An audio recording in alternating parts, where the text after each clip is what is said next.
নারায়ণগঞ্জ জেলা শিল্পকলা একাডেমিতে মানবতার কবি নজরুল শীর্ষক আলোচনা সভা এবং সাংস্কৃতিক অনুষ্ঠান অনুষ্ঠিত হয়েছে। বুধবার জাতীয় কবি কাজী নজরুল ইসলাম ইনস্টিটিউট ও নারায়ণগঞ্জ জেলা প্রশাসনের যৌথ আয়োজনে এ অনুষ্ঠান অনুষ্ঠিত হয়। বিস্তারিত দেখুন এস.এম. জহিরুল ইসলাম বিদ্যুতের প্রতিবেদনে। আলোচনায় প্রধান অতিথি ছিলেন ইনস্টিটিউটের নির্বাহী পরিচালক ও কবি মোহাম্মদ লতিফুল ইসলাম শিবলি। তিনি বলেন, বৈষম্যহীন সমাজ গড়তে এবং তরুণদের চেতনায় জাগাতে নজরুলের বিদ্রোহী কবিতা যথেষ্ট। কাজী নজরুল একজন সংগ্রামী কবি, যিনি অন্যায় এবং অবিচারের বিরুদ্ধে কলম ধরেছেন। সভায় সভাপতিত্ব করেন জেলা প্রশাসক মোহাম্মদ জাহিদুল ইসলাম মিয়া। বিশেষ অতিথির বক্তব্য দেন পরিচালক কে.এম. আলামিন।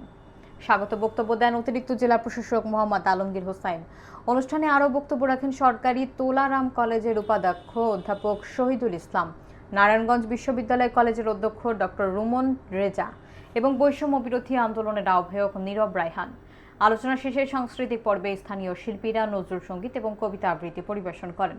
অনুষ্ঠান জুড়ে ছিল নজরুল চেতনায় উজ্জীবিত আবহ।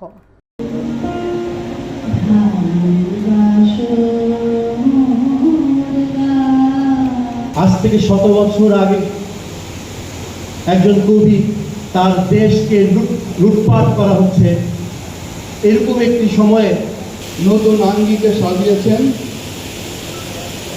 নতুন রূপে পরিচয়।